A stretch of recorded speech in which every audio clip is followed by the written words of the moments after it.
Hello, good evening, and a very warm welcome to Rangers Radio.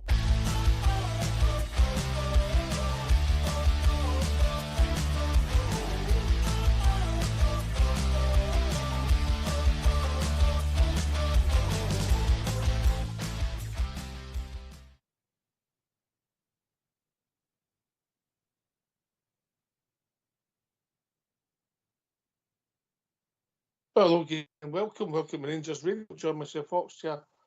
On the show this evening is the two senior statesmen of Rangers Radio, the one and only Bridgeman and my mucker Southside. How we doing, gentlemen? I think I've got a few here left, and some of them are on here. You calm down a bit. Apart from that, good evening. Good to be on with Bridge.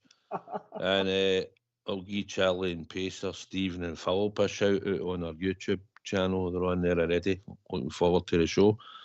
I used to calm down a bit, Bridge, didn't he? It was me thinking that was a compliment and saying that senior statesman, that was a compliment. I think the senior bit got me, maybe that's what it was. I don't mind statesman, right, but senior sort of hit me a bit, so I had to digest that, so I thought I'd maybe back that away a bit, if you don't mind.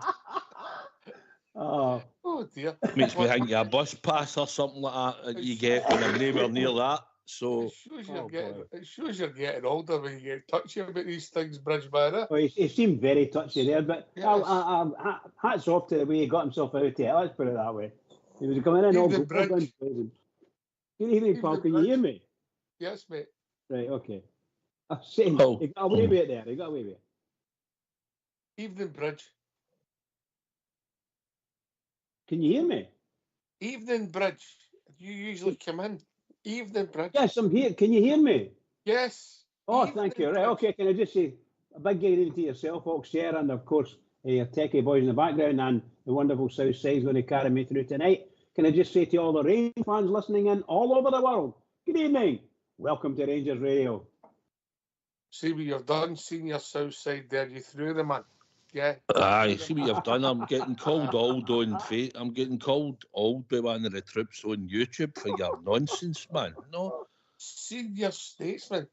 You're paranoid. You're paranoid. Anyway, how are you, Southside? I'm all right. You're older than me, so there's nothing to worry about. I never did that, mate. I'm all right, mate. It was a bit bonkers, wasn't it? It was a good trip back down the road, I'll be honest. Always is when Rangers win away. Keeps the record going, turning the forum round away from him, although it was a bit mad. But at the end of the day, it showed a wee bit of fighting quality, and it was a good journey back down the road. Aye, how are you, Bridge? I'm okay, pal. Obviously, I wasn't in the away game, but I thoroughly enjoyed the whole game. It was a nail biting all the way through for us. Shocking! I thought shocking first half. But my goodness gracious, we come up against it and did the business in the second half. Thought it was excellent. Thoroughly enjoyed it and very tense at the end. I would be lying if I said I enjoyed the whole game, Bridge. I thought it was an exciting game. And at times we done all right, but there was other times I thought we were absolutely dreadful. Southside? Aye, strange. Created a lot of chances. Didn't take them, and then a lot of players looked like they were too staffed for them, and then sometimes I think we looked wide open in the midfield, and maybe credit to Dundee at a point where he maybe set the team up to go and hit us and push players forward into channels that if we were slack or gave the ball away, they could get in behind us. It was a bonkers game, mate, from start to finish.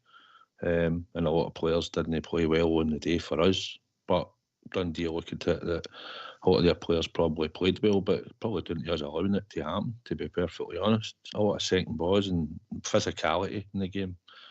It's mental. I mean, played better teams than Dundee in the last 2 weeks, the last 3 games, and Fenerbahce name, and yet we struggled at times, you know. You'd have thought we were playing Real Madrid or something like that at one point. Aye, the cry was no defenders, but we'll come in that. Oh, so true. Aye. Listen, you can put the case forward for the defence, Bridge, because it's not the first time you've done that, you know what I mean? A case forward? What will I say about that? Can I just say, we played for however long they played, they were the worst players on the park. And I'm talking about Yilmaz and Sterling. Absolutely dreadful. I don't know what positions they were supposed to be playing in, but they weren't there. The amount of times that Yilmaz got the ball and not a soul near him, and all of a sudden he leathers the ball miles out the park for no reason whatsoever, no under any pressure. I thought he was towing a caravan. He was completely out of the game.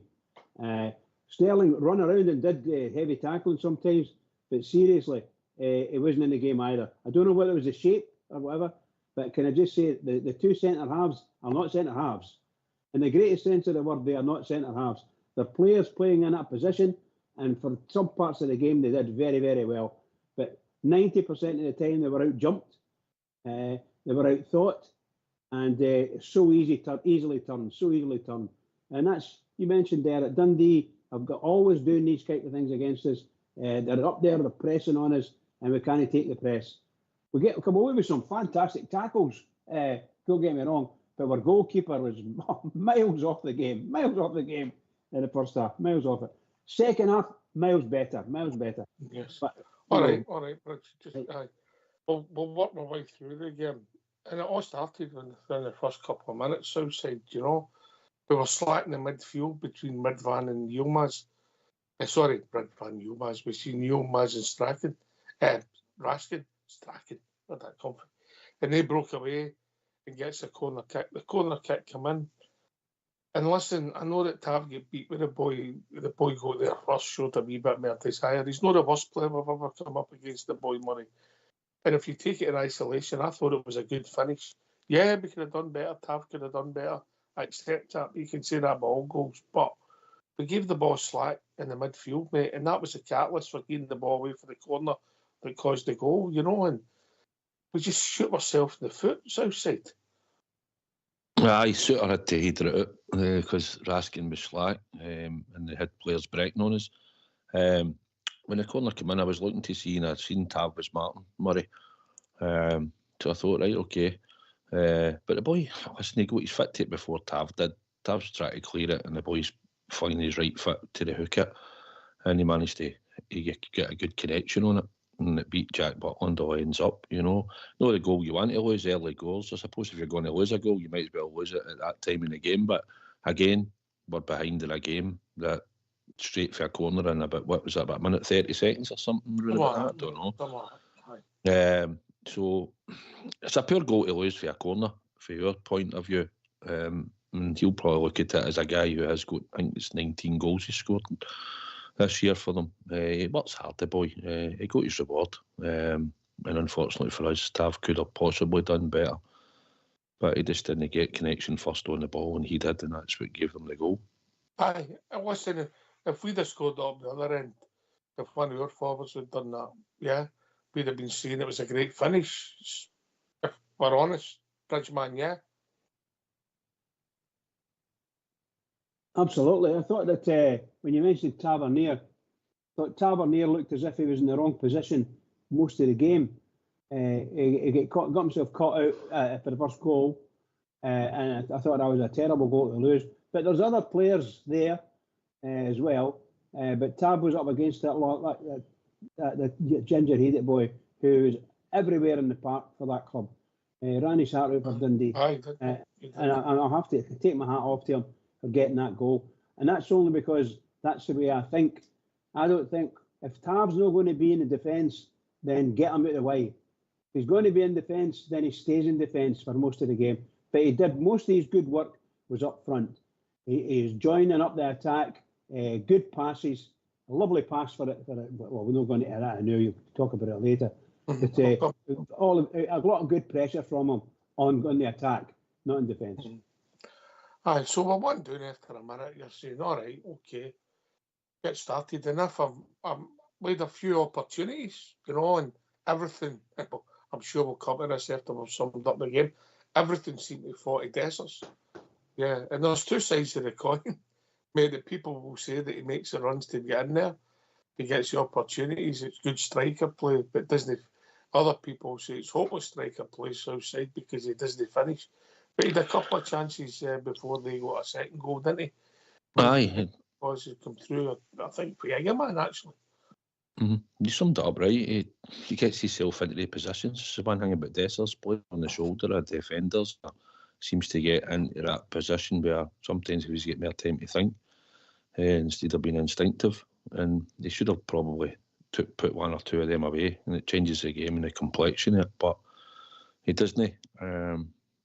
At that time in the game, before the inevitable happens, as you're about to tell us, isn't it? Aye. So they come down the park, and I think it was Stirling passed it back to Butland, where he had too much on it for debate. I don't know if it is. Butland skies it, miskicks it, puts it in the park. 20 yards, 25 yards from our goal, where they go and take a long throw in, Bridgeman. There's a long throw in, there's a bagatelle, which you can get with these things once you put it into the mix.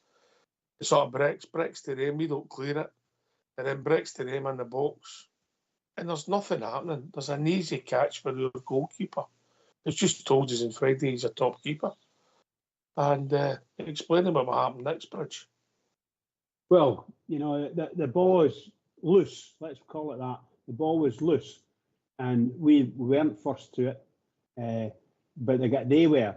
And they got in and they managed to get a header on the ball, which it was good because if it was dead easy, no matter what happens, keeper there, it comes to him and he doesn't catch it. It hits his maybe in the chest, the top of his chest, and it goes 6 inches to your left, and he can't get his hands to it.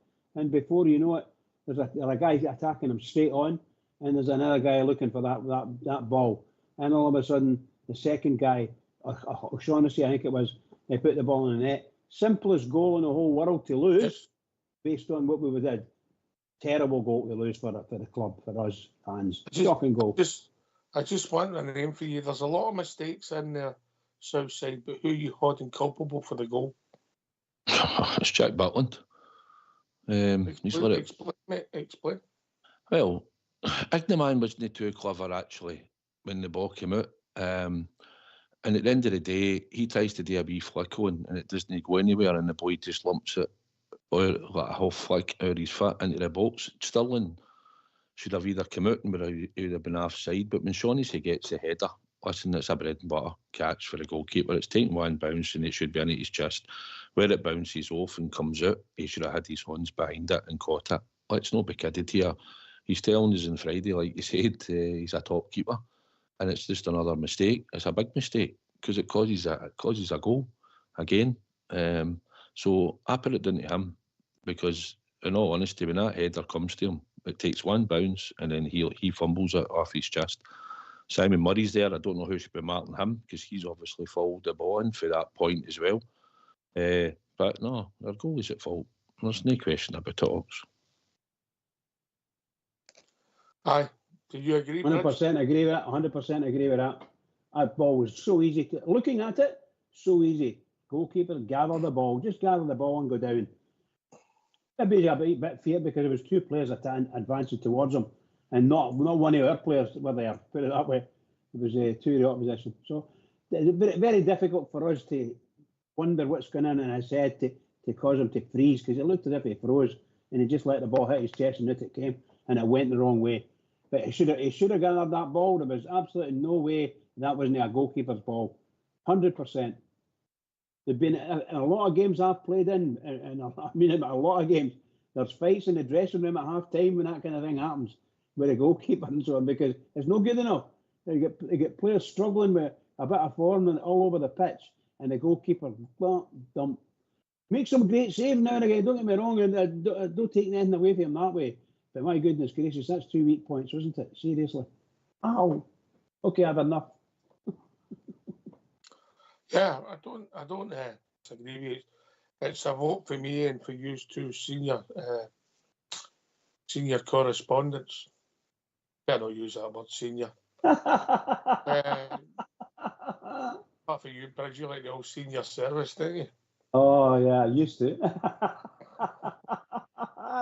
But were they? Eh? But were they? Cigarettes, boy, cigarettes. Oh, see, I'm not as old as you. I'm just asking. Oh, that's it, you know. Well, I don't know how old you are insofar as Oxtear. Oxtear, when you listen to him talking, he's still quite young. Thanks, Bridge. I've got a young. I'm not going by the way you talk. I don't know what you. You don't hear me moaning, Bridge, do you? You know what I mean? Anyway, listen. So we all agree, Butland, and I'm sure some of the callers might have something to say Southside. You know, I'm going to take the time when I get a bit of time to look at it and look at this season. I'm going to look at, you know, the games that I think he's personally maybe caused a goal. For instance, their place, the first game of the season, Old Trafford, of the late goal at the goal at down at Rugby Park with the second goal up at Aberdeen, yeah. You know, aye, a couple of goals against them. Aye, you know. Listen, we don't like criticising the goalkeeper, right? But you've got to be honest, and I'd be surprised if Kelly went in and chapped the door and said, "I'm not being funny, but am I not due a shot and goals now?" I mean, goalkeepers get away with making the odd error here and there. Listen, he'd had 3 really good games before it, and he pulled out some really good saves. He had a good save in the last, near the end, I think, the Dundee game. He made a good save, but his errors are costly, and it's costing his goals or costing his points at times. And this season, and in my lifetime of watching Rangers, I don't remember a goalkeeper in one full season that I've seen that has made as many errors as he has this season, to be perfectly honest. Aye, listen, I think all the good work he's done at times, I think his form has been patchy, and I'm being really complimentary when I'm saying that. I mean, when he's had good games, and let's be honest, he was a hero against Fenerbahce when he saves the penalties, Bridge. He had no bad game against them. I don't quite agree with Albert that he was man of the match. I thought Raskin was man of the match personally. But he was competent. He had a really good save in the first half at their place, yeah. A really good save, you know. Yeah. However, he's undone the 2 games, and then that he's got bread and butter, and it's happened far too often. You think back in the European tie, he got away with one. I don't think it was a foul. Remember when they lost the goal when the boy nipped in? They also had the one against Motherwell that was very, very soft to give them the 3rd goal. When he came, it was similar to the Man United one. He had the St Mirren penalty kick when he came charging out with no danger. Caused chaos, brought the boy down, and the catalyst for that. So, really, he's not in positive, Bridge. He's in negative this season, if we're honest. I can't disagree with a word you said there about him. So I think he needs to, I don't know, I was going to say he needs to buckle down a bit. But truly, in the European games, he was outstanding for us. So far as the penalty kicks were concerned, he was fabulous, you know. You don't get a goalkeeper that can save 2 and create 2 or 3 penalties and keeps you in the game. It's amazing the pressure and everything he worked under. Excellent. But then you see the difference with a goalkeeper who looked as if he was scared. It looked as if he was scared because the 2 guys were advancing on him, and none of our Rangers players were anywhere near them to sort of throw them off the scent. I thought he was kind of scared and bricking it a wee bit a number of times. But everybody's got their own opinion when they see it. Yourself, Southside, when you see it, you're looking at it with your own eyes. Then you maybe confirm it by seeing what you see on the TV and highlights. Or indeed, you get guys that watch the whole game on the TV and then watch the highlights again. And for me, I did that, and I can assure you my thoughts are exactly what I said there. He looked scared. That ball was not coming to him, and he wasn't confident in getting the ball because the other players were too close to him. That's what I think. And he saw the mess he got himself into. Right, we'll come back to Butland. I think we'll come back to Butland at the end, yeah? If that's fair, Southside, yeah? Aye. Right, okay. I think we're we're all singing off the same hymn sheet, which is pretty unusual. If we're honest, we've always usually get sort of slight different takes on things, but I think we're unanimous. Would you agree? You're unanimous on the fact that he's making a lot of errors, which we expected him. Listen, all players make errors on the park, right? We'll get that out the road, right? But your goalkeeper is the one that, when he makes the error, can cost you the goal, or that usually comes and leads to a goal. And as much as we were praising him just at the end of last week there, he's come out with a bread and butter thing that when the boy headers the ball, I was looking to see if it bobbled off the ground, maybe had a divot or something like that, but it's still not really fun that either. He just seems to no deal with it very well, and he's getting showcasing himself live on the telly again. So it's all right saying we maybe looking they might need a goalkeeper in the future, but a lot of people get to watch him now, and he's making high profile errors at times on the telly. That'll no help his cause for people that doubted him in the first place down south. Right, so we go 2-0 down, and you're thinking, geez, can this get any worse? Yeah. So we started playing and passing the ball a bit of tempo. We weren't ripping them apart, but we started playing better. And the point you made, Bridgeman, a lot of things did break down when they go to Ridvan. And then Tab puts in a great cross. And the boy, well, it's a good on goal, south side, isn't it? I mean, listen, it was some finish. You're happy for that as a striker, aren't you? Aye, it probably wasn't really going anywhere towards Dessers. I mean, I watched it back since Saturday. He put it in the box, and the boys just stretched his leg out and gave the goalie virtually no chance and got us back in the game. That was just maybe a bit of luck that we needed at that time in the game. Aye. So we've got a lifeline, Bridge, a bit of luck, whatever you want to call it, yeah?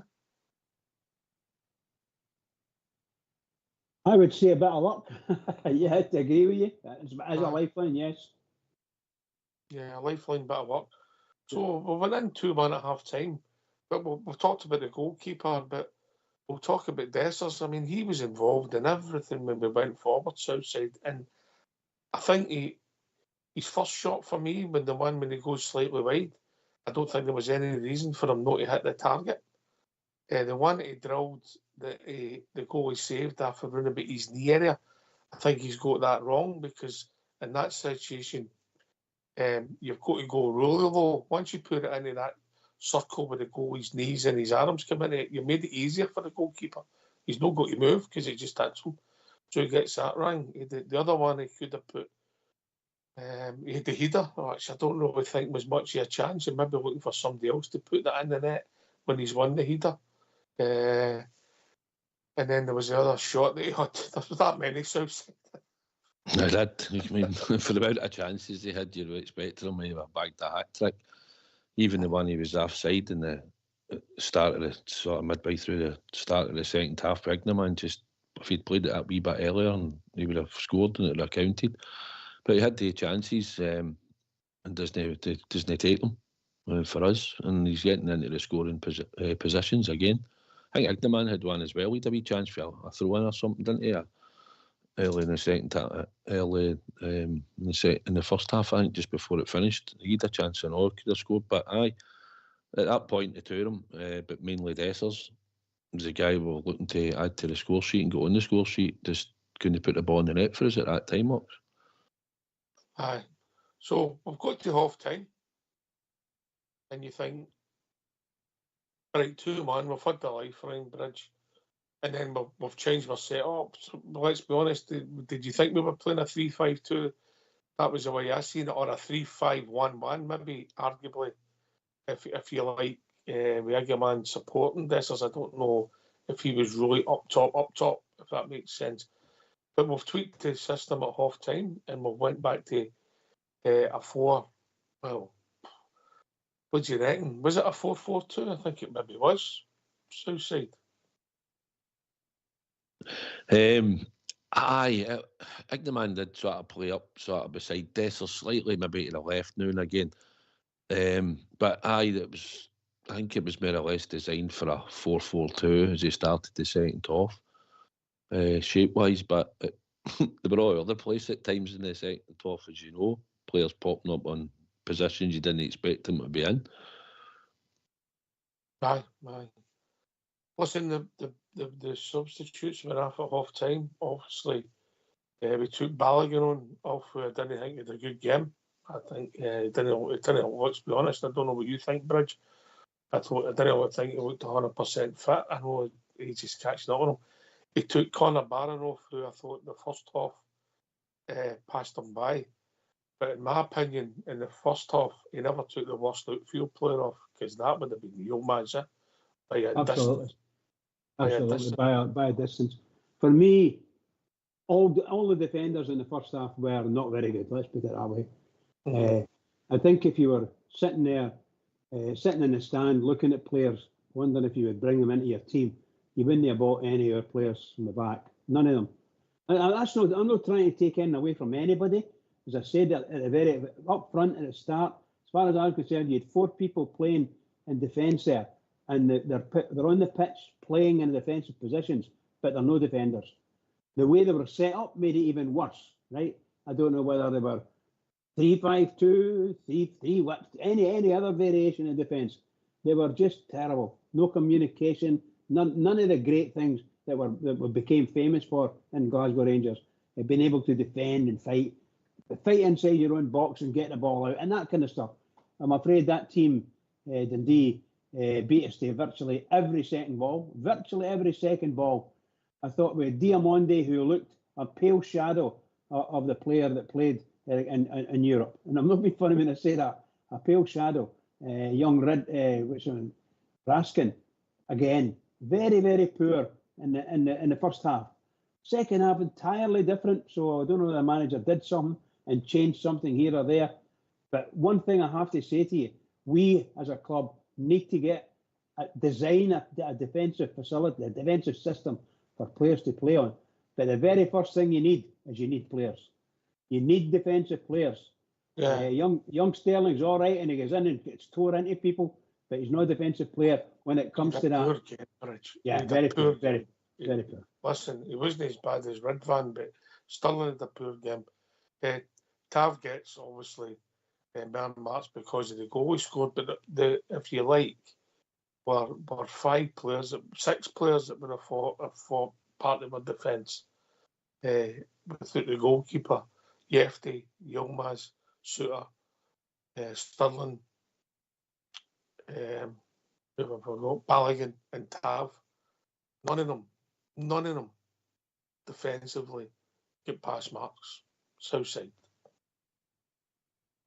No, see, if you look back to the third goal, Suter tries to jump in and win a header, which he doesn't win, and it breaks to one of their players, Tiffany, and he makes a burst forward, and you see Murray, he bangs into Sterling, and Jeffty's coming back slightly, and he tries to face him up, but the boy's got the momentum. He's always going to go on Jeffty's outside, and that's what he does. And as soon as he hits the edge of the box, he's got that bit of space on Jefty. He can't put a tackle in. He's no ready. He's no set. He's trying to get back. He drills the ball into the far corner rocks. So we didn't pick up for Suter diving in at that time to try and win the header, and doesn't win it. It falls to Tiffany, and that's what they break for there. But the two of them just go. One goes one way, and like I say, he bangs into Sterling, and by this time he's coming across. He's come across to try and face him up, but his momentum's always going to take him on the outside, and he leaves him looking stupid to a point where you're saying it was bad defending. But if you actually see how he has to come back in for when the ball's lost in the midfield when they break, he's never really set to defend them, and the boys just went on the right hand side with the momentum that he's going to drill it with his right foot. And they might look at it as it was a good goal, but we're not picking up that ball. But it all came from Suter trying to win the header, but she didn't win. I don't know. It's a great game. Anyway, so we go 3-1 down. By the way, you described that most eloquently there, Mr. Senior Correspondent. Yeah. So thank you. Can I agree with him? I agree with Southside, yes. But that really and truly. I don't know. I can't really be a neutral watching Rangers, but putting my neutral head on, And I'll tell you, that was a fantastic goal. If we scored a goal like that, we will be bumming about it for a long time. That was a really good goal for that boy. Somehow or other, he managed to get through and get a great shot in. Brilliant. Even my initial thoughts were, what's the goalie done? But when I see when he drilled it Southside, I went, don't know. Yeah. Aye, he just made that extra yard, Docs. You Took know, it early. Aye, and it's all because you have to, when he's came across to try and to joke him, he's already got the momentum and he's just made that extra yard and took it slightly wide him, and then his first thought was hit it, and he drilled it right in the far corner. Butland was never near it at all, was he? No, it wasn't. So we're 3-1 down, and I've got to be honest with you. I don't know what you were thinking. I feared the worst. I thought the game, I thought we were poor. We had, obviously we get the Dessers one chopped off, and let's be honest, you really couldn't blame Dessers. There's been times when he's been storing offside, but this was a millimetre away from being a perfect run, Bridgeman, wasn't it? I thought, I have to say, I felt sorry for Dessers. In general, I feel sorry for most strikers when they get caught offside, because sometimes they are offside, but they're half a yard or something like that, But this was only inches, as you say. And you thought, brilliant runs, brilliant passes, ball in the net. If I was a referee and what do you call them, the VAR people, I would have just let that go. There was no way they were going to do it anyway. They would never have caught him, done anything. But it's going by the rules, that's the way it was, and a really hard luck for him getting those 2 goals chalked off. Other than that, you got to say, I think it was 1 out of 12, so forgive me, the Southside might have a better stats than that. I think he had 12 shots at goal and scored 1 goal. Actually, 12 shots at goal, scored 3 goals, but 2 of them offside. I couldn't blame him for that one, but just when we look as if we weren't going to score, Tavernier pops up with a great finish Southside. Aye, I was surprised he was in that position when Tom Lawrence picked the ball up in the midfield and so I came inside and he flicked it.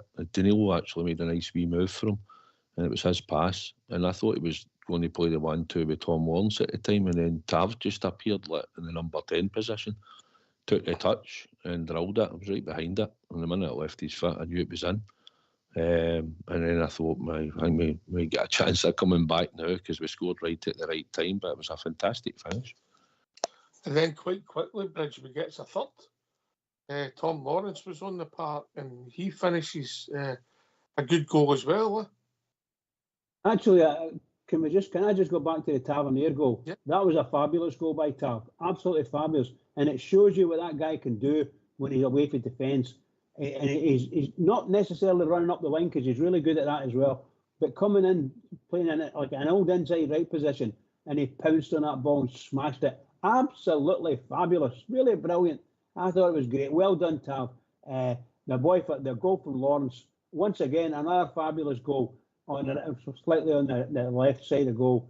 What a tremendous shot on the ground. Super stuff.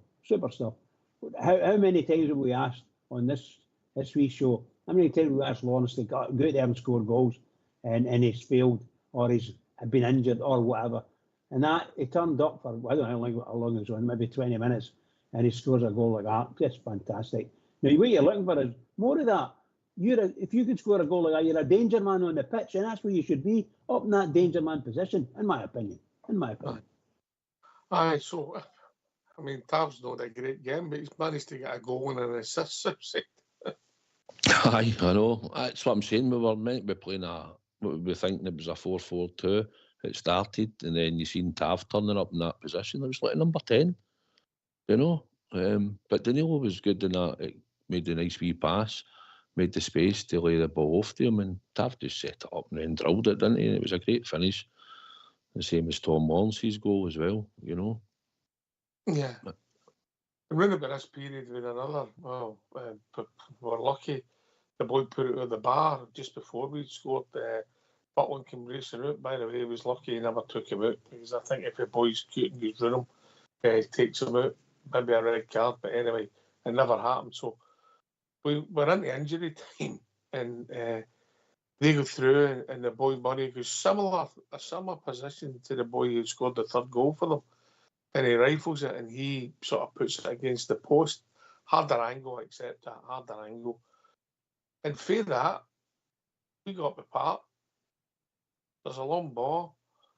The guy who made the celebrate against a certain team, he does it back. On to Dessers, and arguably, his hardest chance of the day, he puts in the net. It's outside. It's just Dessers for you, isn't it? He's probably no time to think. He's made that space, he's made the run, Taff played the ball. When I seen him hitting it, I thought, oh, it might be going to him, and then I thought, oh, here boy's going to get a head on this. But it felt lucky for him. And once he managed to just sort of cushion it with his chest, I'm just thinking, please score, man, just get a goal. And he did, he finished it well. And it's typical of Dessers, isn't it? Sometimes you look at other chances and you think they're easier to score, but no, he deserved it. It's 45 goals in 100 games. I think he's got 16 assists, so I think he's got about 61 goal contributions in 100 games, and he didn't play for about 8 at one point. He was dropped. So aye, it comes with a win. I was so happy for him and all. He put a lot in the game, but he should have had as well and out the park and out of sight. And probably if he hadn't got the winner, would have been cursing him for missing all 8 chances and making him down the road with a 3 each. Right, we'll come to him after we get the phone lines open. Aye, Bridgman, I couldn't believe it. I suppose it was written, wasn't it? He was going to get the winner because he is the biggest enigma I think I've maybe ever known at Rangers.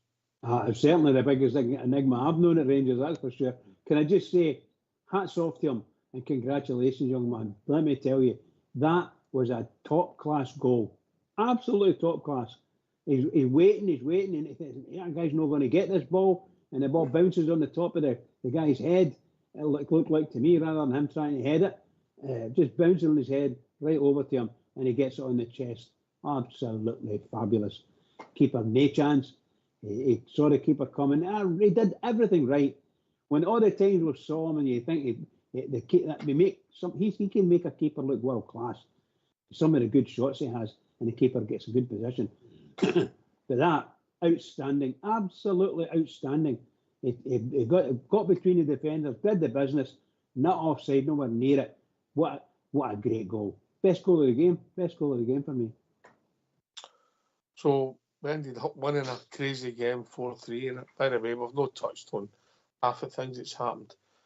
We come on here sometimes, we have to discuss games. We're finished for 8:15, so it's nearly 20 to 9, and it was a mental game, wasn't it?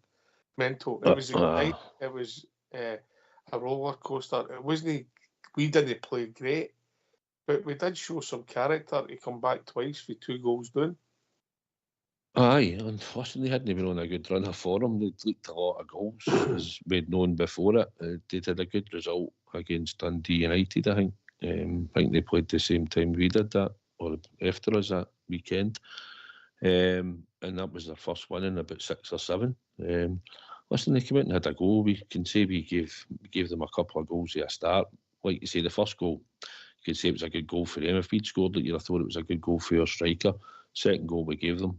And the third goal, they've won the second ball in the middle of the park. We had a lot of midfield players, Dale, Raskin and Barron, that never done a lot in the game, yet we still managed to create a lot of chances in the first half to put us in the lead. And the good thing about it is we fought to the end, we got the result, and I was happy with that, because when you make the effort to go up, if you're lucky enough to get a ticket, it's always good journey home if you win, away from home anywhere. And that's the way we looked at it, and the way down the road. It was a good battling performance at the end, and we'd probably got our just desserts, considering we had more shots in goal and that probably than our one player had more shots in goal and probably they did. So look at it that way, mate. We deserved the points, and it's another away game that we've won away from him. Right, Bridgman, we get the phone lines open. Oh yes, pal. Oh yes. Yes, after a bonkers game at Dens Park, let's hear from you. Why don't you give us a call on 0141 356 1972. It's your show, it's your platform. Let's hear from you.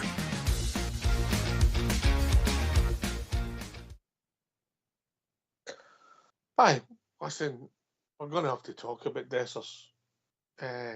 He splits the support. I mean, anybody who's bet him to score 30 goals this season, they could go to him in one match.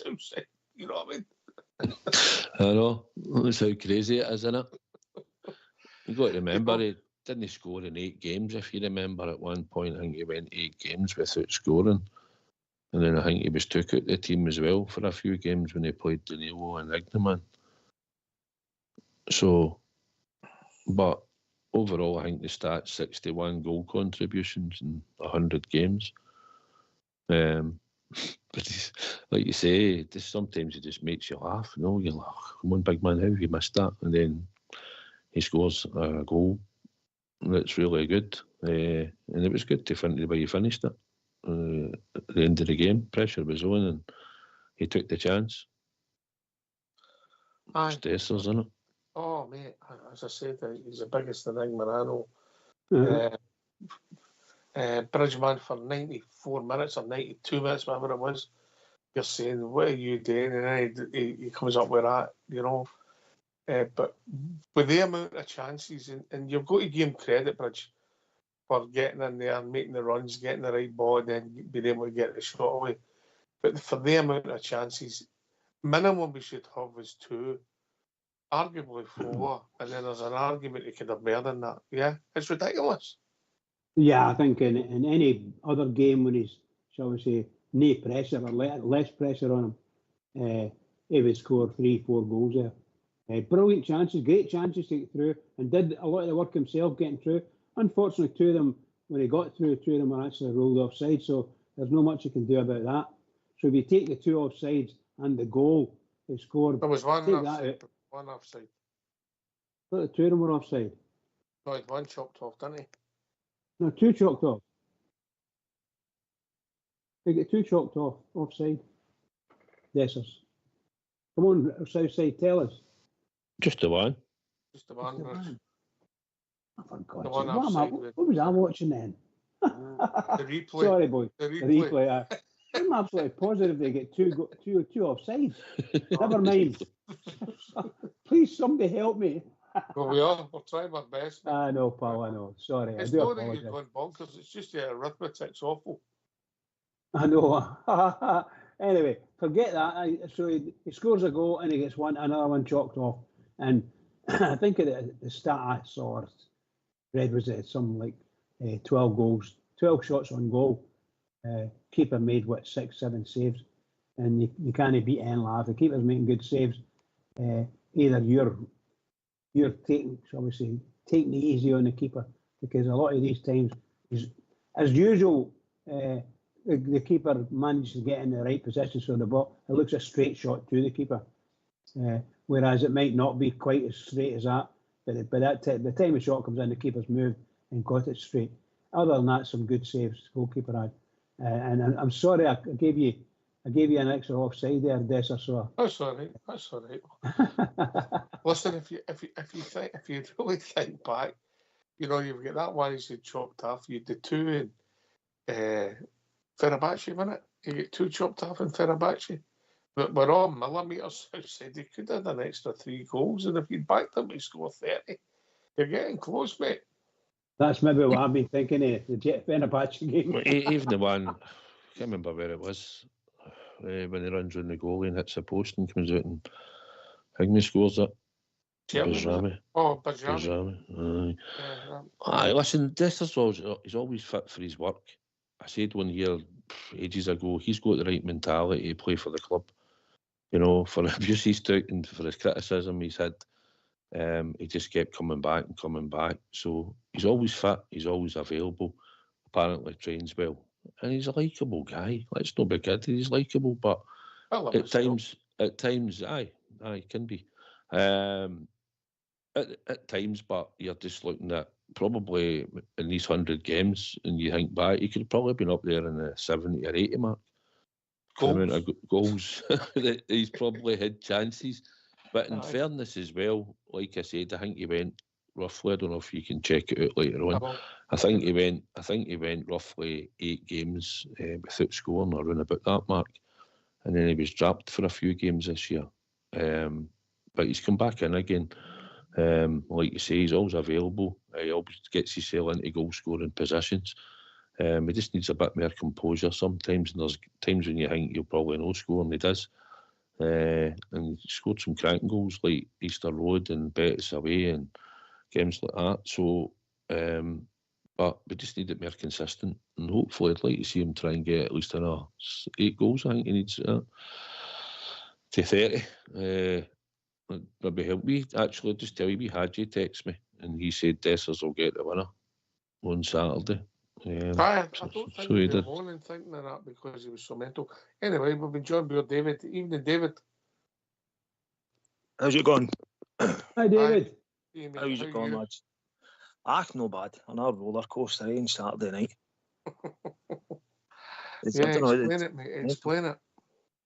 I don't think I'd be able to, but I'll try my best. But I thought, I just couldn't believe again how we started. I thought, after that wee kind of run we've been on, I thought, come on, go here, because many times we just don't help ourselves. 2-0 doing 2-0 against Dross.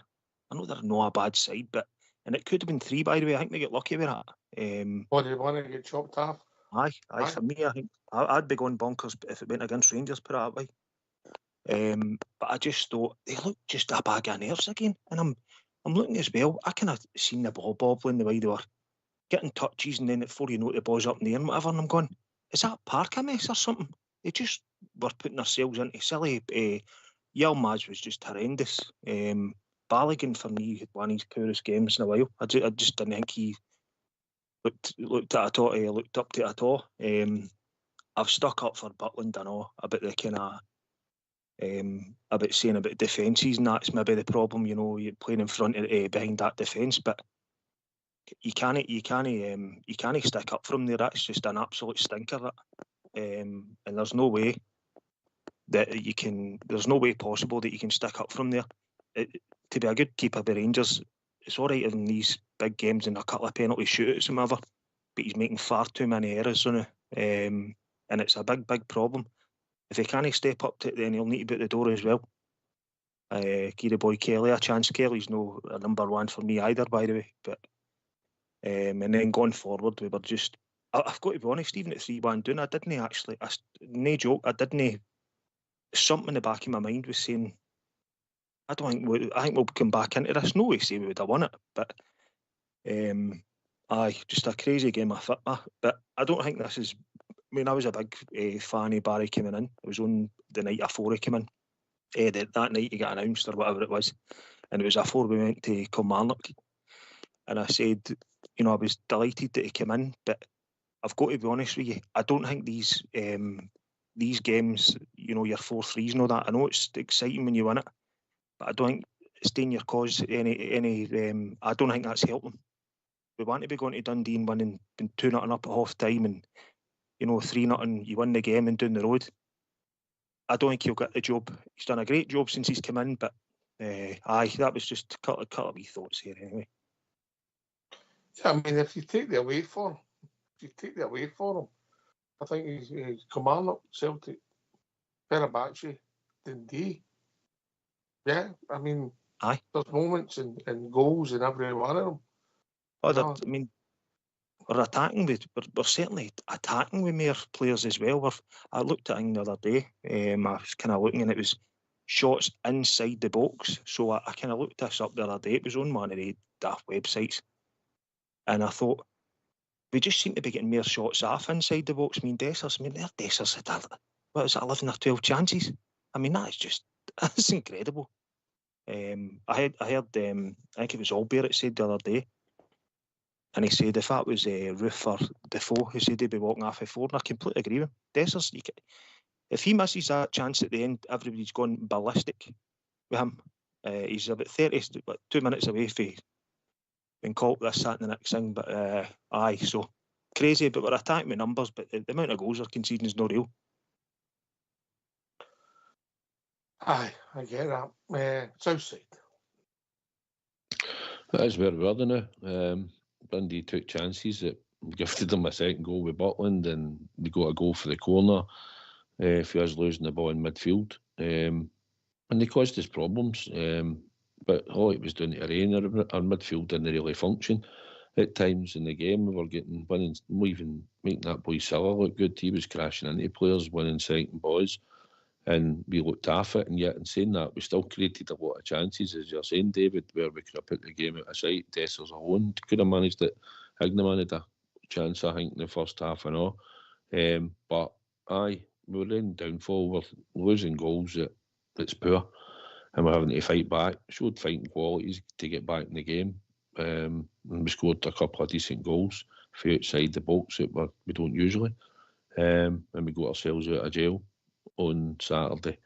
But we have to improve. We know that. Hibs are coming next to Ibrox, where our record's been poor. And they're on a 15-game unbeaten run. So we know what needs to be done. You just need to make sure that the players are focused for the start and we don't start slow and sluggish in games like we have been. It's hard to argue with that, David. I think your points you made about Dessers and Butland are very similar. I don't know if you caught us or were listening to us. I think we're pretty much all in agreement, but we've got to look at, there's a lot of issues in the team. I thought Ridvan was appalling. I thought young Connor Barron, the game disappeared. So that gave us problems with Ridvan because he was meant to be your guy who was getting forward in the left-hand side. I don't know how many times he put the ball straight out. You know, and I think from memory there was times where there was nobody near him. You know, and you're thinking, how bad is this? We obviously missed Tierney, Tav in the first half. When he plays one up like that, he's better coming late, if that makes sense. Yeah. Aye. I thought I didn't think that Raskin and Diamandi had their finest games. I don't want to be too critical of them because at times, particularly Raskin's been excellent for us. You know, in the first half they were poor, but so was Sterling, Balogun, and Suter, and that's without. So it's not a good combination. And then we're not taking the chances we're making when we are getting chances made for Higneman usually to Dessers. You know, so it's not a good combination. It's got to improve because you're right. We're losing too many goals. Yeah, it's great scoring goals, which we are looking for, but we're not even losing goals, worldly goals. I mean, that second goal, David, it's the goalkeeper, isn't it? You're bang on with that one. Aye, it's just, you're right with Yilmaz as well. I mean, Yilmaz's a left-footed player, and at times I thought, he looks as if he's never even played the game, but he's left-foot. But as you said, putting it right out of the park. Raskin was non-existent for about half an hour. Diamandi at times, love him, but again, sloppy passes. I'm going bananas with him at times. I'm going, 1 minute he's superb, and the next minute we can't have these moments. We want consistency, get the ball down, get it. Do you know what I mean? Because we know he's good enough. I think Sterling, I've always said this as well, I still think Sterling's best position's the middle of the park for Rangers at times. I really do. And a lot of folk laugh at, he'd never a midfielder, but for me, he's a big, strong boy, and he can play, but I don't know, I like him in the middle of the park. He gives you that physicality in there. His best form for us was 18 months ago when Clement came in and him and Lundstrom were playing together in midfield. That was his best run of form for us. Apart from that, he's not looked. He's had moments when he came on at Fenerbahce and he closed down the guy. He stopped him playing. He's done that at times. He's had moments. Consistently, he's not been great, and I was a guy championed him on here, David. You know, I thought he had potential, but so far, I've not seen it week in, week out. It's just he's not fit enough, and at times he's constantly injured, the big man. He needs a right run of games as well, where you're going, come on, a good 6 months or something, you know, no injuries. Look at me asking these no injuries now, do you know what I mean? And I've got to say, wee Barron, I wasn't surprised with that the other day. He was pretty quiet because that wee boy, he came in out of nowhere, against Fenerbahce, and Barry's been playing him a lot of games. I know it was international break, and people say, you get a bit of a rest, but it does take its toll with big games for him to come in. So I wasn't too disappointed with him. The good thing is as well, though, I've said on here for a while about Tom Lawrence. I would have never have started him in the middle of the park with Rangers, with the legs. But what I always did say, with about 20 minutes to go, Lawrence is handy, he came on and get shots away when the other side's a bit more tired. And again, he's contributed. I thought Danilo brought the ball out. I think it was south side there. It said earlier on, I was listening. He broke the ball down lovely, held it up, and that was for Tavernier's goal. Also with Tavernier, I don't think Rangers win that game, but Tavernier, I know he gets still a lot of stick for the heard Yeller on saying I thought it was a great finish of the boy, the first one, and I know he's not the greatest defender, Tavernier, but Tavernier's been involved in 3 big moments in that game. His finish is unbelievable. His ball for Dessers is just a typical Tav ball, and then the other one that gets the own goal, he whips into an area where that guy has to deal with. So I don't think we win the game with Tavernier there, and I know he gets a lot of stick, but aye. I get it. Bridgman, can you come with? Yeah, I can't disagree with what David says there. It's absolutely brilliant. There's certain. I look at the thing and I sort of step back a wee bit, and what I find, and I'm not being funny when I say so. Please, you can all go on to me if you want, but please listen to what I'm saying. We've got a defensive lineup that nobody in that lineup, including the goalkeeper, appears to be able to read the game. They're not able to watch what's happening from the opposition coming forward, and they're not able to see what we're doing. Our midfield seem to crumble, and that's exactly what's happening to us. People aren't watching what's happening on the pitch. We're booting the ball anywhere from defence at times, and the midfield's getting bypassed, and before you know it, they're coming back at us in numbers. And that's exactly what happens. If you don't control the ball, get the ball up. If you're going to get it up, put it up to into the area where big Dessers can run for it. If you don't do that, all it's going to do is go to the park, or they're going to pick it up, and then you're back in again. And that Dundee side, they're none of them any good. They're not brilliant players in any way, shape, or form. But my God, they didn't have to put on a show for their fans. They fought for everything in the midfield, every single thing, and that meant our midfield in the first half, to all intents and purposes, outgunned in every position. No matter when we stepped forward or stepped back, we were outmanned and outgunned. And that team, they were well worthy of being in front at half time. Well worthy of it. We shouldn't have been in midfield because we had 5 players in there. Correct, absolutely. Yeah, we had 5 players with 3 middle and the 2 guys wide, so there was no reason for us to be gunned in there. But you're right, they were poor in the first half. Southside, just to come back to your point about Dessers, there's been twice this season when he went 8 games without scoring, mate. Was there twice? Aye, twice. He went for. He scored against Dundee in the League Cup quarter-final in the 21st and the 9th, and then he never scored again to be beat Motherwell in the 3rd to the 11th. It was 8 games, and then he went for his two against Kilmarnock when he came on as sub, and then he went 8 games to be beat Aberdeen at Ibrox 3-0. Yeah. Mm-hmm. Aye. Well, he's always been fit and available. That's the one thing. And I think, like I've said, a lot of players would have crumbled under the pressure that he took at the start, for some sections of the support. And even when you boo, he's been booed on and off and everything, and he's still come back, and he's still willing to go and fight for the team and put himself in there. I think clubs will come in from in the summer. It's a time for us, I think, personally. It's a time, I think it's the right time because his age. He's going to be 31 this year. He's got 2 years left in his contract, and I think it's time. But you need a replacement, and it's going to score 25 goals, David. Aye. My views on Dessers, I get it. He's a big trier. He keeps putting himself in the positions, but you need an upgrade in Dessers. He can't be relied on. He just simply cannot be relied on. He's got chances there the other day, either side of the post. He's hammered it down the keeper's throat. I agree. His stock's never going to be any higher than what it is now come this summer. It's never going to be any higher at that age. If he stayed by Rangers next season, he maybe not even play anywhere near that amount of games, so his stock will never be higher. I think it's ideal timing in the summer. Thanks, Dessers. Appreciate all the goals you've scored for us, but we need to be brutal with this now. You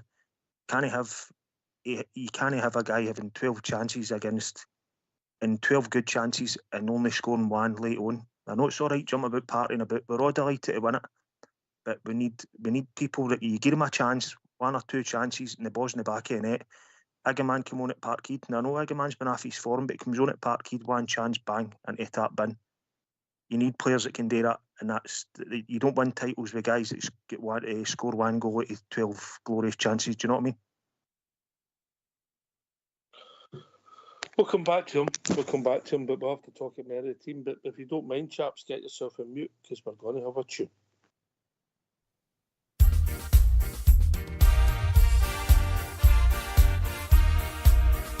As we go marching down the Paisley Road, the west, the doors and the windows open wide, you will hear the people cheer, the Glasgow Rangers boys are here.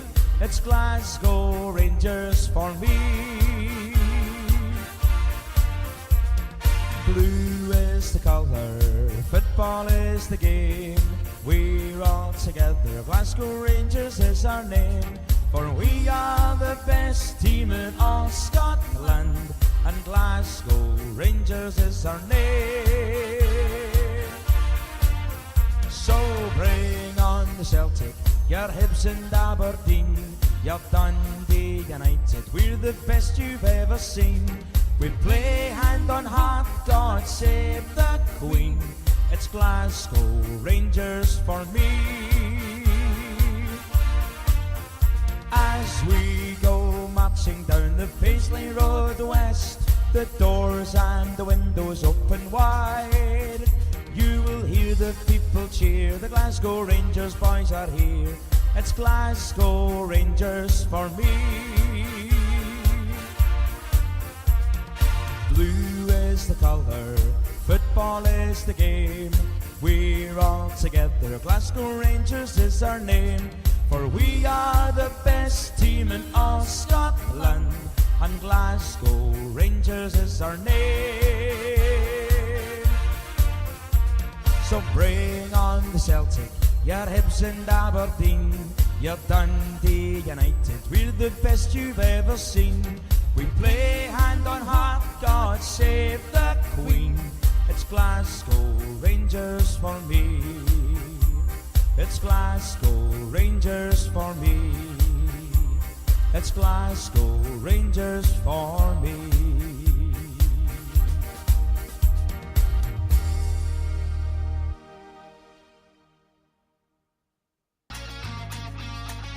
Why don't you give us a call on 0141 356 1972? It's your show, it's your platform. Let's hear from you.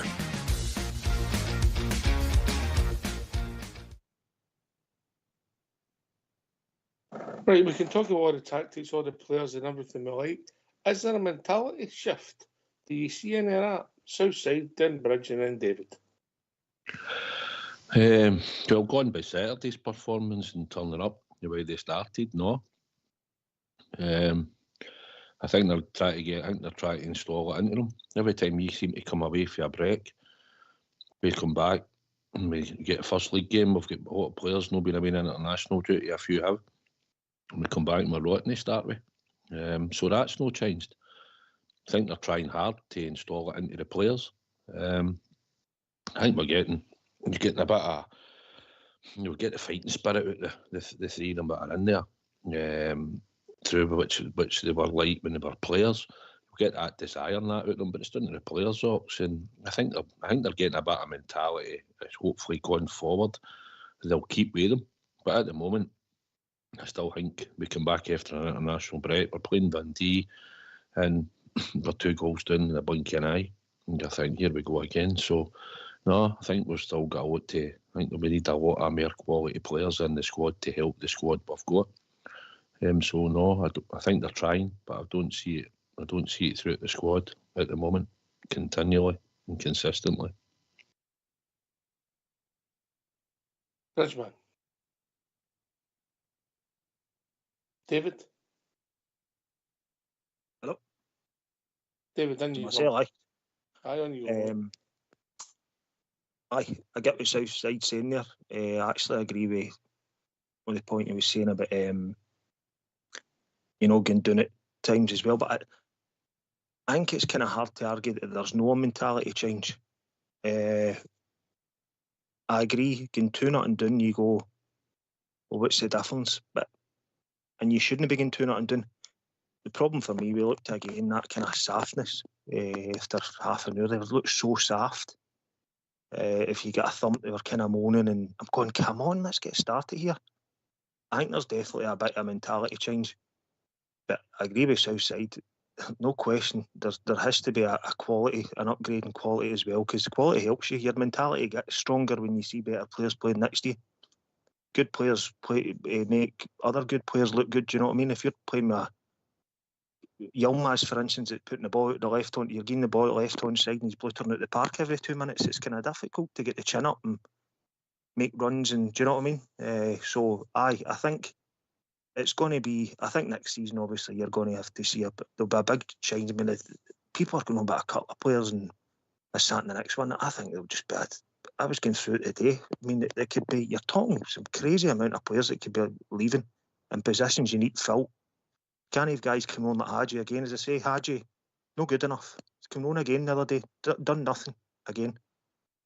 I don't want to be harsh on him, but it's my opinion. Oh, I could be, but I'm not. Bridgman? Yeah, I think I agree with both of the guys what they were saying earlier. That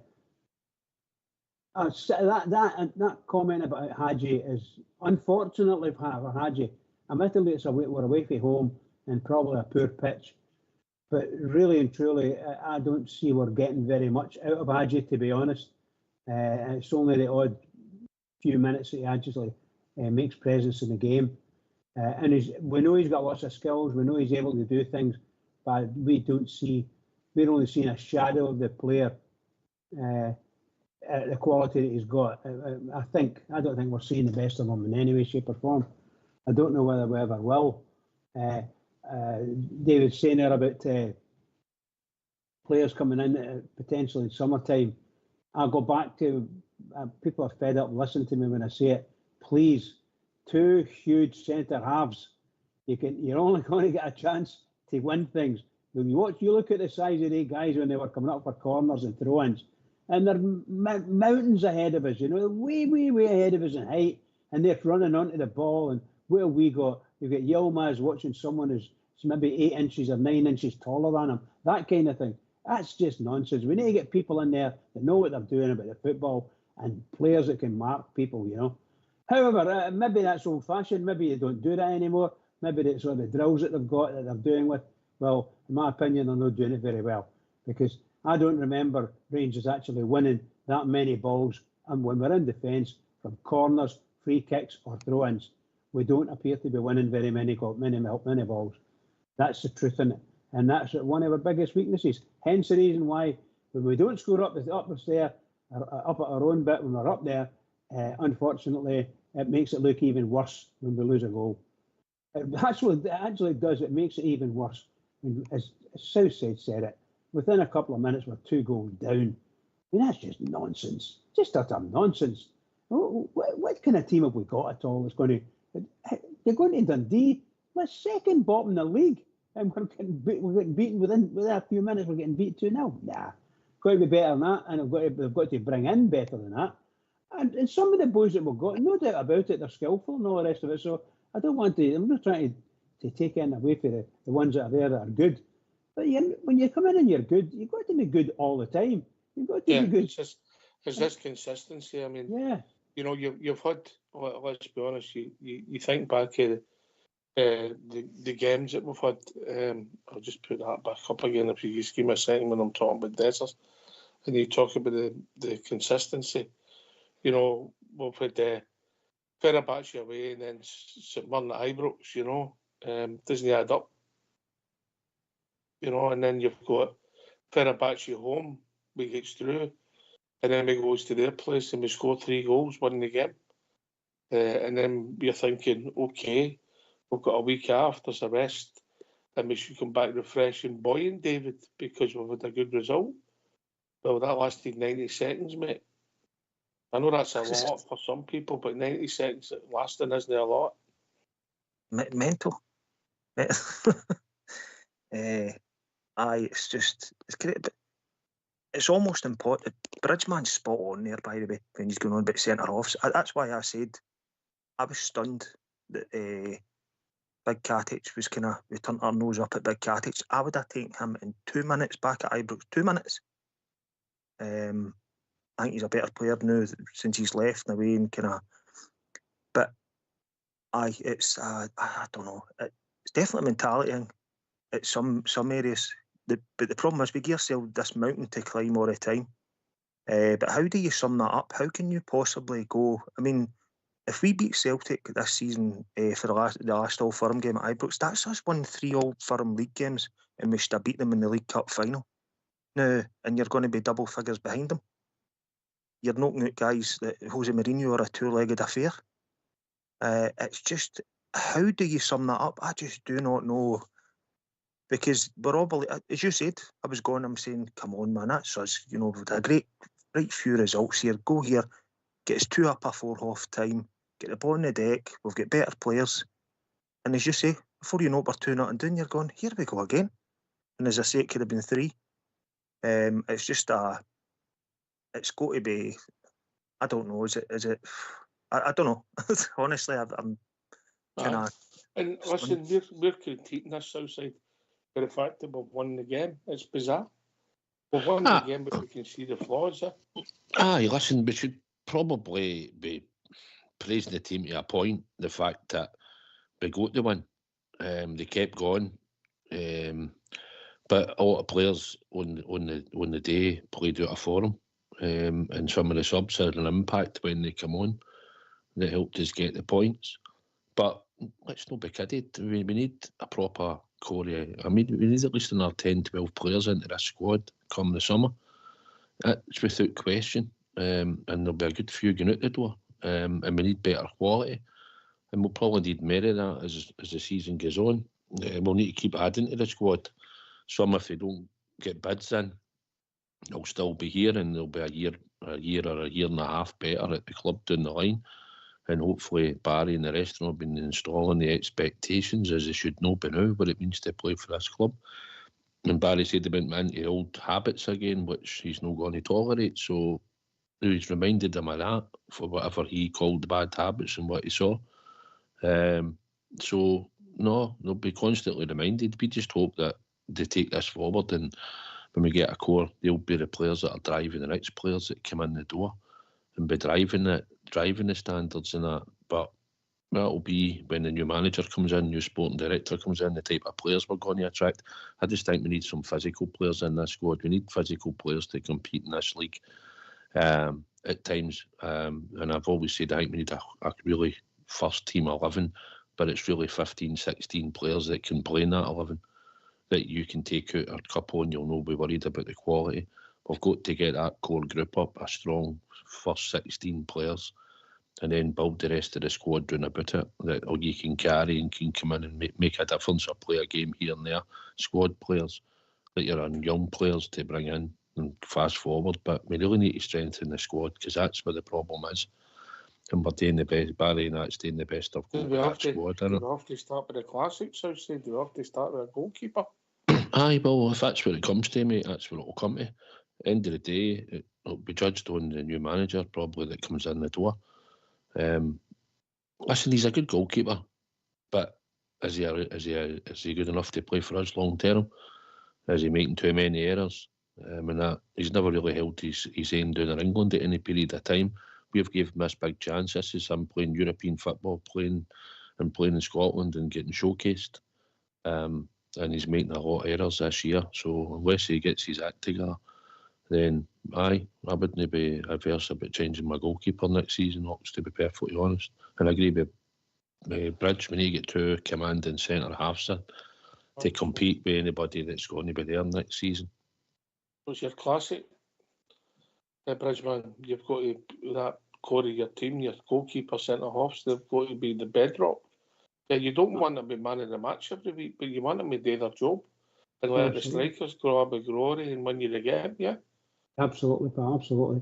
The goalkeeper's got to be a top goalkeeper. I like Butland, I like him. I think he can be a top goalkeeper, but you can't play with some weak people in front of you. And that's the way to say it. Like, Suter, always good for last-minute tackles, and Big Balogun the same. But they're normally good tackles as they're going out to push a man out to the wing, and can just clear the ball, things like that. But no, when they're kind of static and they're watching the players coming towards them, they will get caught out. 9 times out of 10, they'll get caught out. And you can't blame them, because some of the players are playing against are pretty fast. We ain't got anybody. You go back, go every line of your team, go and do it. If you've not got the proper players in there, you got Barry Ferguson in there, he's going to run every blade of grass, cover everything. So we're looking for somebody that can do that. Connor Barron, for instance, I don't know if he's capable of doing that. Young Raskan again, can he do that? Can he go in the midfield and do this defensive role? I don't know. We've seen him playing fabulous games, and he's well quoted in Europe now. So he must be pretty good. Ask me what I thought of Raskan in Saturday's game. Rubbish. Utter rubbish. In the second half, different man altogether. So I don't know whether it's just the style of play we're playing. But seriously, goalkeeper, yes, he's got a big goalkeeper, 6 feet 4, 5. Excellent, that's what you want. Is he scared to come out? Possibly. And I don't know why that would be, but that might be because he ain't got two really big bruisers in front of him that's got to guard him. And that's what you want, looking for. Give the goalkeeper as much cover as possible. And you get 2 centre-halves that will just charge every ball, and you make a big difference in your team. Big difference. Yeah, his form's been inconsistent. You're right. Bit of sympathy, maybe knowing a settled centre-half pairing for different reasons, David, but it's definitely it's a priority before we start, isn't it? Aye. Well, that's your first line of your defence, isn't it? Well, I don't mean, but your goalkeeper's so important to you. I've kind of stuck up for Butland for a while now about defences and whatever. But I mean, that mistake the other day is nothing to do with a defence. That's just, I can't sum it up. Does he take his eye off the ball? Is it concentration? Or I don't know. But whatever it is, it's not good enough for Rangers. If he's going to start doing that every 3 and 4 weeks, then I'm sorry, it's brutal time again. Get rid of him and get somebody in that can stand up to the. I know he'd done superb there with the, with the penalty shootout against Fenerbahce, and he kind of pulled off that save at Parkhead. But I want to see Sevens consistently with him every single week. Just be nice, cool and calm, because that breeds confidence into your defence as well. If you know that your keeper's just nice and reliable, and I think quite often or not, he doesn't command his box as much. And we've not got really at this minute in time a commanding enough side to no command your box. And then we're playing them under pressure as well with kind of, back passes and that. And obviously that comes, I know everybody does that now, but see, sometimes to me, just get the ball up the park. Don't give him in that position. It's almost good with the body feet. The strikers are licking their lips at that. Do you know what I mean? It's just, I keep saying to myself, I mean, it's not a daft. You don't have to be like Jose Mourinho to know that. Surely you just don't do that. Do you know what I mean? Man.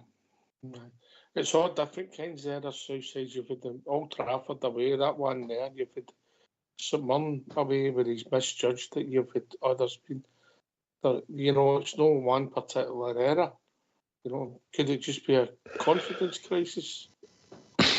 Maybe it shouldn't be, because he'd been on the back of 3 really good games against Fenerbahce and them. Listen, he's made an error. We lost 3 goals and he's culpable for 1. And like I say, I just think he's had a lot throughout the season. He's 6 feet 5. He was catching balls, no problem.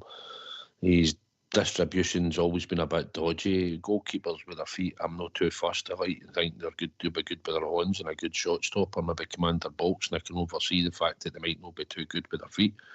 But at the end of the day, his confidence, maybe he's just lacking concentration at times. He's just mind's wandering or something. I don't know. It just looked bread and butter for the header. It was an easy one in your chest, catch it, and then just look to go and distribute it somewhere. I think Kelly showed him up when he was in goals. I think Kelly's feet distribution was good. I think he was got the ball out quick as soon as it came when we threw it out or used his feet well. He only lacked the height. And I look at Jack and I think he is a better goalkeeper. But now I start to wonder when I've looked at all the league performances throughout. And like I said, if Kelly went in and chapped the door, I said to McGregor, man, we'll do a shot here because he's costing his goals all over the place. Then I think he'd have a valid point, Ops. Aye. I don't disagree, but listen, I'm sure we'll debate this as the weeks and days go on as things move on with the takeover, but the fullback position, young Yefty, who I've championed on here because he's shown a bit of promise, and I think he's been poor defensively at times, a lot of times. Yilmaz, who's arguably his two best games against them, but in between, he's been so inconsistent, David, it's unbelievable. Aye, crazy. He had that game at Ibrox when we beat them 3-0. They played right back that day, didn't he? Yeah, he did, aye. He did. He had a right good game. And people turned around and said, great game. And Rangers fans, we know what we're like. At times, you can see a performance, you go, right, that's what we want, but some people get carried away, and there was some people giving Yilmaz unbelievable amounts of stick, and then he had that one game against Celtic, and before you know it, get rid of Yefty and Yilmaz, keep him, he's the man and whatever. Yilmaz for me hasn't really done it. I was expecting so much more from him. I think there's more. I do get that Jefty's got the issues, about defending and whatever, but there's much more an upside to Yefty for me. And I would, you can't keep, well, put it this way, the two of them are not going to stay. So it's either one of them. I'm not comfortable with Yilmaz as my left back, for instance, to give me 40 games this season in the SPL. I'm not comfortable with that. Yefty, I know he's a bit inconsistent, but he's a young boy. I just think he's also started more games this season than any other Rangers player. I heard that the other day, but I couldn't believe it. I couldn't believe it. It's just that I just think Yilmaz, again, we're talking about Jack Butland consistency, but you also need consistency for players like that, as you say. The games against Fenerbahce, when he was there at one point, then he had the All Firm game, and you're gone. And then again, you go to Dundee, and it's not even like a poor performance. It's a horrendous performance. Anytime he's getting the boys just putting out the bag, nobody need him. Again, you can't ignore that. You need better than that. Can I come in on that point just for a minute? I'll come right back. Okay, right, buddy. Right. Bob Gers joined us. Evening, Bob Gers. Good evening, Ox. How you doing? Evening, Bob Hi, Gers. Bob, yeah. All I'm going to say is all the defending, for God's sake. You can't lose pub goals and hope. Well, we did win the game, but I don't know. I don't know where to point the finger at. Yilmaz, absolutely terrible. Worst game ever on a Rangers trip has got to have been. And I'm UK. We can't go a full season with him at left back. I'm sorry. If the boy went in the window, I wouldn't be sorry. But he was showing wee signs there recently, but no. But the defending overall has got to be improved. We need a dominant centre half in there. Balogun is finished. We need somebody to get put in the other side. So that was my take on Saturday. I will say that the weather conditions were terrible. That wind was blowing the ball all over the place. And God, did it make for good entertainment if you were a neutral. Well, we could have lost 5 or 6 here on Saturday, boys. Easy. We were lucky we weren't the 3-0 done. I didn't see anything wrong with that tackle that the referee gave a free kick for, if you're brutally honest. But hey-ho, we come away with the 3 points, but we can't keep defending like that. If we do that against Bilbao, we'll get crucified. So, I have spoken once more. Aye.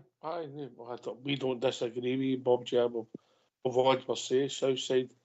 We all agree, but I want your take on the left backs as well, Southside. Yefty's a young boy. He's played a lot of football, probably more than we expected. But you're trying to develop him. Now and again, he'll be prone to making a mistake. Ridvan, I think, can be quite a comfortable left back at times.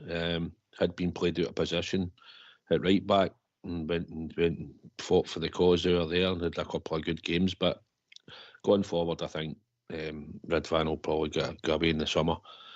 I don't think he'll have a future. I think we'll need to look at left back, probably get somebody else in for cover. Probably we'll wait and see what Robbie Fraser has a chance when he comes back to be back up at any point going forward.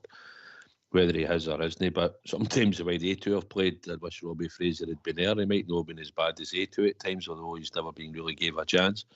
Just assumed that he's no good enough for most people. But the two were a wee bit inconsistent. Jeffy's the one that you were looking for to develop and keep him and eventually get a command a nice fee from in time, and Ridvan had the experience that he was back in the team. He's been sort of injury free, but listen, a lot of them just had a bad game on Saturday. At the end of the day, we managed to get the result, which was fortunate for us. But that's the way I look at it, and I expected a better performance considering a lot of them had the week off, 10 days off, and when they were starting, I expected to see more out of them than the players that had played in international duty ops. Well, the back six it started, there was only Suter involved in international duty. When you go to the midfield, Diamandi and Raskin were away. Yeah. And then obviously Egerman was away and Dessers, wasn't he? So the vast majority of that 11 that started weren't away in international duty. There must have been enough of them to push the rest of the players that had been away, maybe to make sure we get a performance. They should have been ready and fresh to go. They looked more tired. Aye, that's mental. Maybe the learning curve is it. Serious managers have done it and they've all gave them time off. Maybe that's the problem. David, then Bob, yeah? Aye, Southside's bang on there. You need players that can, ready to take the position and all. So that's very important. It's crazy because Rangers seem to do better when they're playing every week and every 3 days. They've done that for years under Gerrard, and then any time they took any time off, it was just a disaster. But as Southside said there, you need players there that are coming in who are putting the guys that have got the jersey under pressure. Do you know what I mean?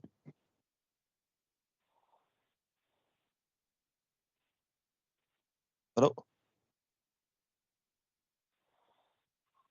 Hello, I think what it's mental. Bob, in you come. I think what we're saying, and some players, we didn't have enough quality and depth in the squad. We've got boys there that they're all right, they're capable enough, but there's no any quality and depth. We need a dominating centre half, and I think we need another class midfield player. If Dessers had scored all the chances on Saturday, he would have overtook their golden boy Japanese player, no bother. I never seen a forward miss chances like that in my life, but as Southside says there, we got the result. That was the main thing. But oh no, we can't defend like that going forward, boys. Just can't. The takeover can't come quickly enough. The end of the season can't come quickly enough for us all. We're just going to have to see where it takes us in the future. But we can where the faults are, and they've got to be rectified for to go through this, or for to go through the SPL next season. The games are going to get even more next year, apparently. So we'll see. Aye, we need. If that makes sense. We're going to be short of players because there's players going to be leaving Southside. I mean, there's players, French players, guys that were on the park at the finish there, might not be involved with us next season. Lawrence Hadji, for instance, maybe Ben Davis, the boy Kieran Dow, Matondo. If they all disappear, that's a lot of wages. And then there's the ones that are there, who you move on. It's going to be interesting, but that's a couple of months away yet, yeah. Aye, we've got to soldier on right through to the end of the season, and then we can judge it at the end. We'll see once the takeover happens, and then that manager comes in, and we should probably see early doors if we're bringing some players in the door, because we've got to strengthen the squad. we'll have a core. Some of them will be there, maybe 6, 7 of them. And then we'll need to build the rest round about it, to be perfectly honest. Again, we're having to keep building a squad. But we'll have to do it.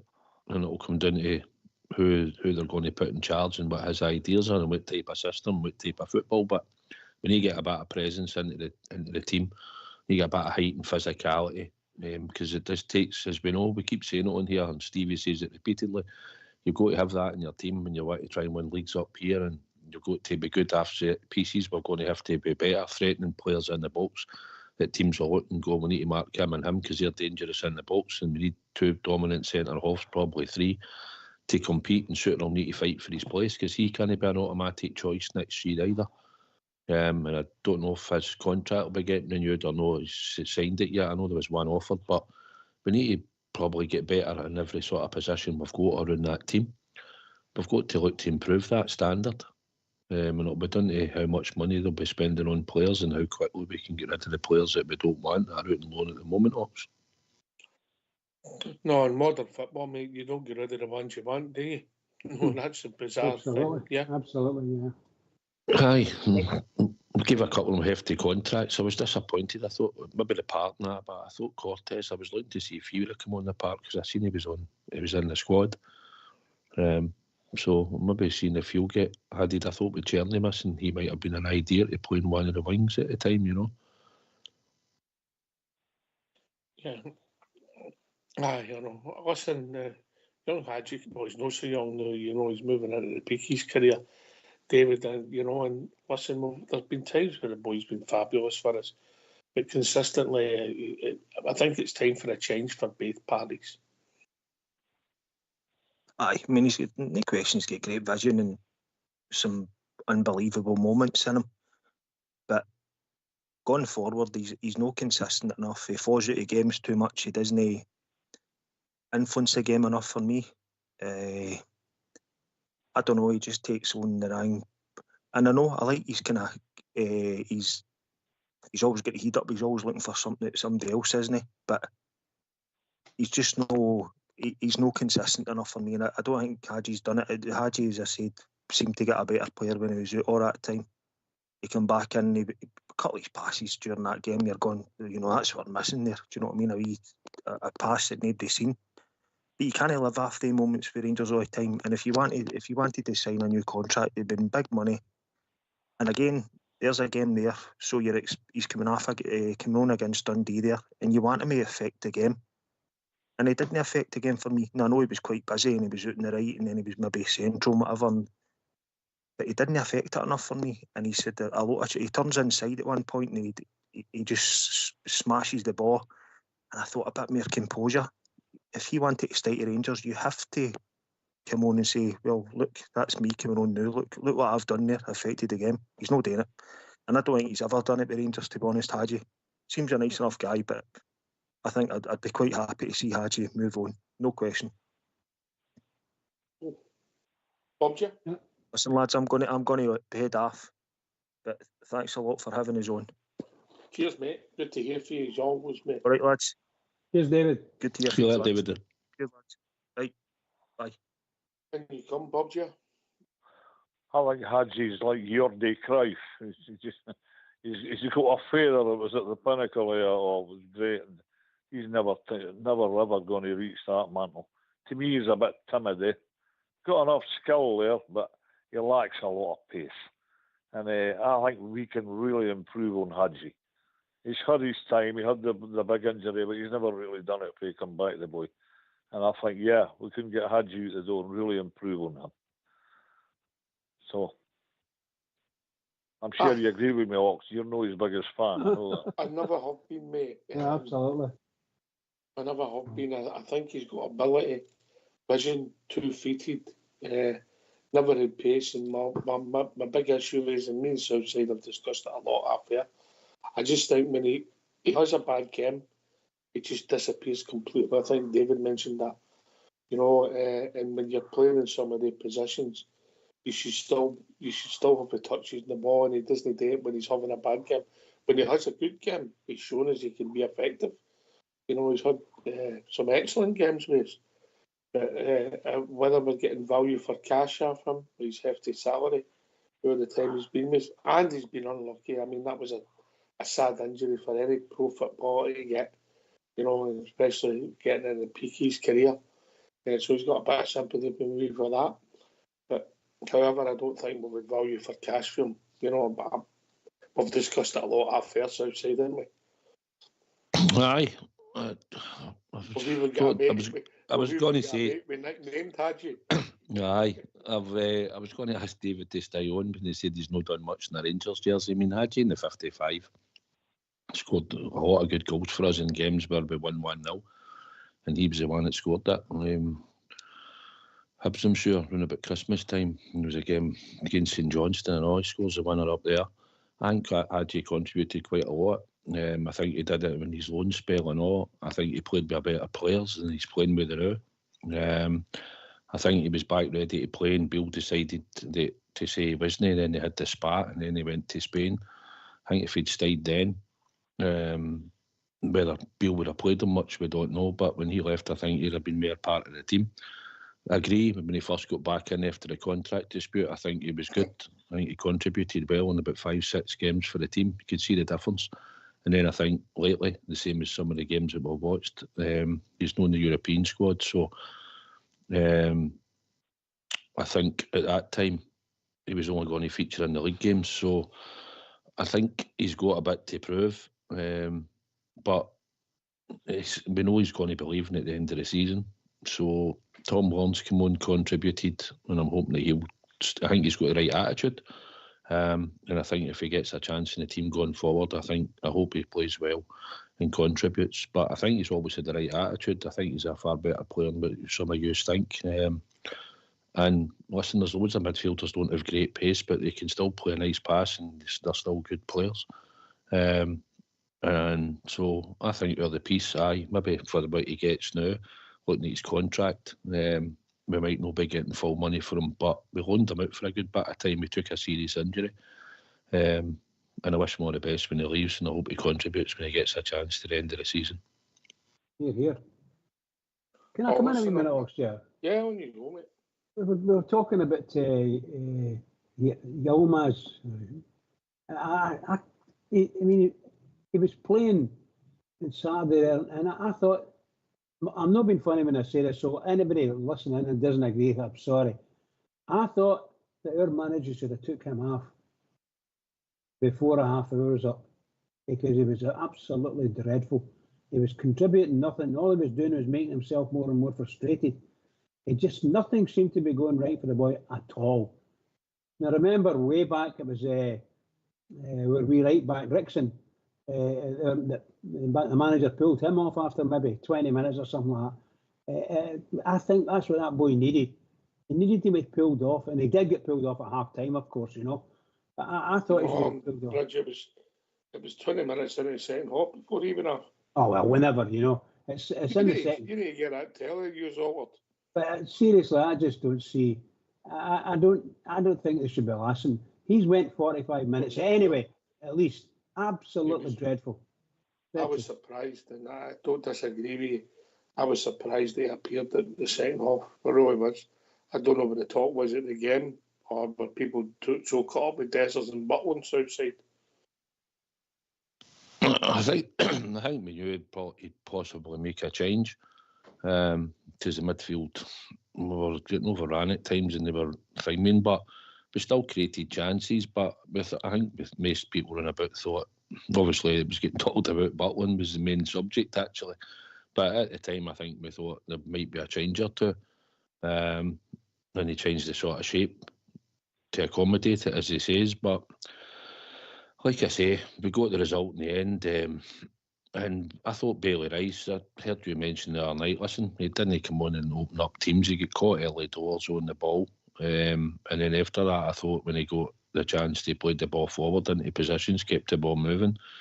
And the fact that Barry stuck him on at half time, I thought showed he's got a bit of trust in him to get there and play the second half when you're 2-1 behind and you're trying to get back an equaliser and go and get a winner, you know what I mean? So you obviously trusted him, obviously put him on. I disagree with you, mate. I think he played a couple of balls, particularly to the left-hand side, to my bread and butter. I don't think he influenced the game at all, mate. And I don't think he particularly read the game well when he's got to do the defensive side of the game. If you're going to play in that 6 role, would you agree that that's the role that he plays in? Aye, that's the role that he'll fulfil. When you play that role, you can't just play when you've got the ball. You've got to read the game and influence the game and be there to defend as well. I thought he looked like a guy learning his trade. Object. Aye, I would agree with you that he looked a bit timid again, the laddie, Paley Rice. But think about it, but Saturday wasn't a good day for to play football. I'm not blaming the weather, you can't do that. It's the same for both teams. But there we go, typically again, the first corner kick, we can't defend it. Then we go and lose a pub goal. Then we're lucky we weren't 3-0 down. And I'm saying to myself, what the hell's happening here, Rangers? They were just a rabble. They weren't organised at all. I'm sure you'll agree with the extent of that statement. They weren't.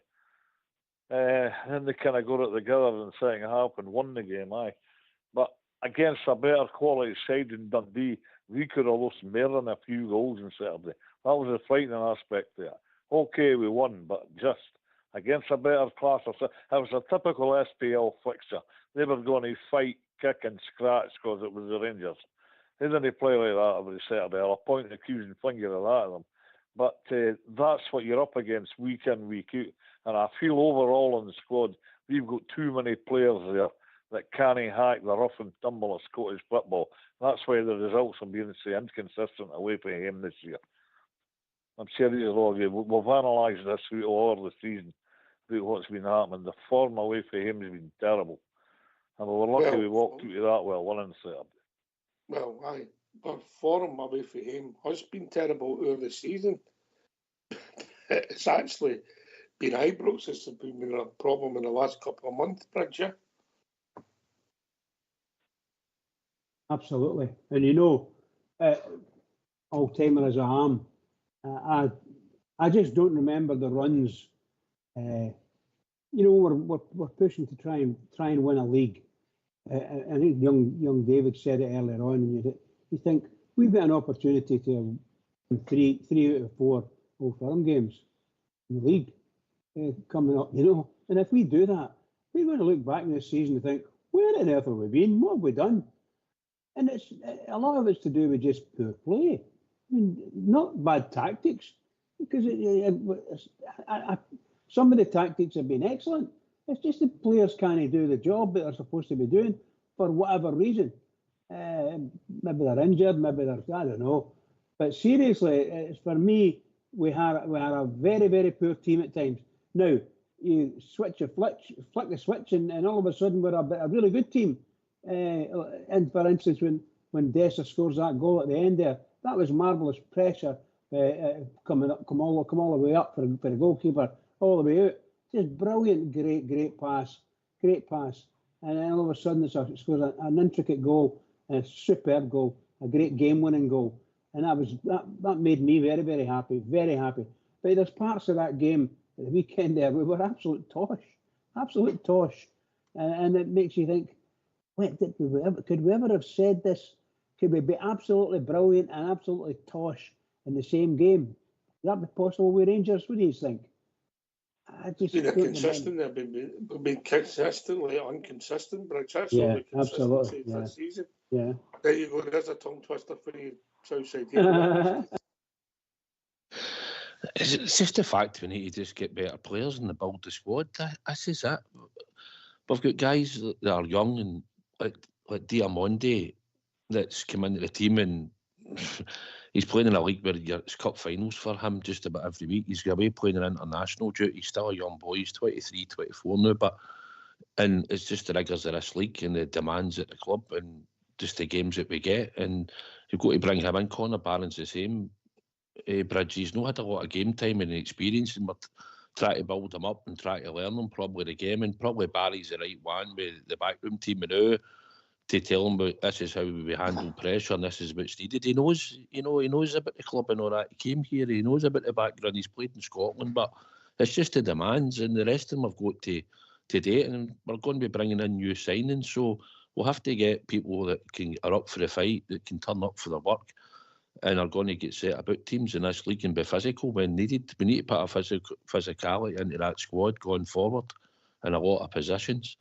That's what we need to do, and we'll just need to see when it happens, when the takeover, and what type of player that will be. But between Cotton, he should have a fair idea at the moment in his role until sporting director comes in, and the manager will, I hope that he'll know the league or have watched it and know what's needed to win the leagues in this up here in Scotland. So that's what we need. Rounds, isn't there? There's loads of mad ideas out there, isn't there? Even with managers in jobs, they expect to get sacked. I think they're coming. That was the worst one I heard. Aye, well, there's one that keeps getting mentioned in that situation. I believe we've also been mentioned, mate, but there you go. Aye. Aye, obviously I would be there by a certain time of Brogues and that one. You would have the big paddy coat on, yeah? Aye. Especially winter time. Aye, well, sometimes that's a smaller move, isn't it? Aye. Brown brogues, that's the way to go, it's the way forward. Aye. Oh, listen, there's going to be a lot of speculation, and it's going to give us a lot to talk about. Bob Ger, listen, we've talked about this match from 8 o'clock at night right through to nearly the end of the show, and that is very unusual because it threw up so many questions. We've scored 4 goals. People will say, well, you're not happy, but there was a lot to be unhappy about. A lot. The end of the game was superb. We fight back, we get the 2 late goals to equalise, and then we go and get the winner. There's nothing wrong with that script, but however, before that... Did you say that... Sorry, Ox, did you say something else? Sorry. No, but before that, it's just... There was an awful lot to be desired on Saturday. So inconsistent. At times, okay, at times absolutely terrible, as bad as I've seen them. The defending was dreadful. Terrible. I'm saying you're lucky we didn't lose 5 or 6 on Saturday. That year that lad he missed at the far post, that year when that Murray hit the post.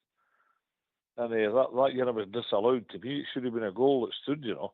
You can now bias the arm towards Rangers, but it should have stood. I didn't see much in it. The referee gave a free kick. And that's how poor we were. And the pub league goal for a goalkeeper of his class.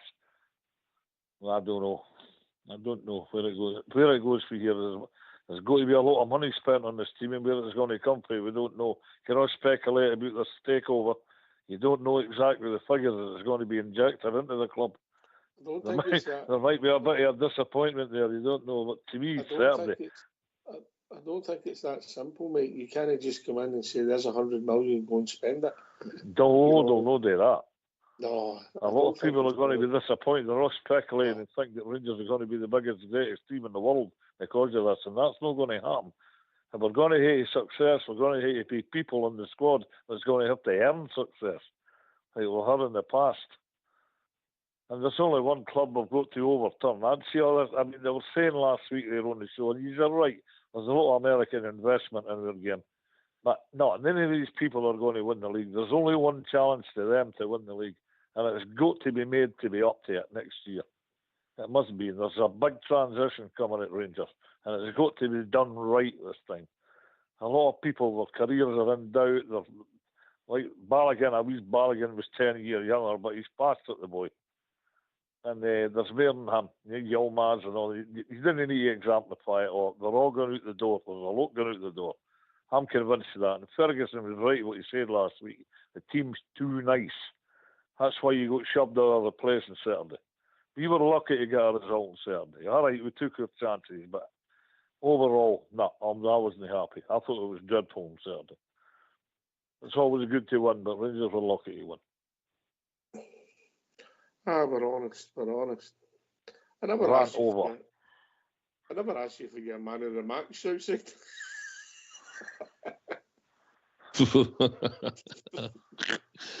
Now, there's a question. There's a puzzler, Probably because he stayed on the full game. I'll Neither of them should get it, to be honest. I'll give it to Tav. I would Because agree. Because he started the comeback. I would agree with that, Southside. He started the comeback. When he scored, I thought, all right, looked at the scoreboard. I thought, okay, we'll get time now. And we got a quick one straight after it. So I'll give it to Tav. Best out of bad lot. Aye, I don't think anybody got above pass marks, but there you go, Bridge. Bridgeman's the same. Tavernier. Aye, listen, I don't disagree. You know, bizarre as it seems, the man of the match for the publicity point of view is Cyril Dessers. This great enigma, Bridge, innit? You know, Oh my God! That goal alone at the end would have given man in the match. But see, if you look back, you think, my God, my God, 1 out of 12. Wow, how can he be man of the match? So some folk would have given him it simple for that goal, but for me it was Tab anyway. I don't disagree. What about the management team? Have we getting their pass marks for having the cojones to change it and not just even changing the shape? Is that a positive for you, Bob? Well, the management team. Yeah, something was not working and they changed it. Well, I mean, we're saying about the management team there, you've got 4 Rangers men in charge of it, and there has been a bit of an improvement. What the hell happened with the midfield and the defence on Saturday, I don't know. We'll just put it down to one of the days. I have been pleased with them, yeah, but I really didn't think that they're going to be the staff that's going to take the club out. I think there's going to be a new man coming in with his own staff. I really think that. I don't think that Barry and the boys have got it to carry out a whole season. I don't think so. But if you're asking me if I've been pleased with them so far, aye, up to a point, I would say. Up to a point. I think that's fair. But what I do like is I think they're changing things within games, Bridgeman. Yeah, I would give them quite good marks for what they've done up to now, and they're changing. My own doubt about Saturday was I did think, and I still do. I think Barry Ferguson should have made a change a lot earlier, maybe on the half-hour mark, took Yilmaz off because he was having a dreadful time. However, he didn't do that, and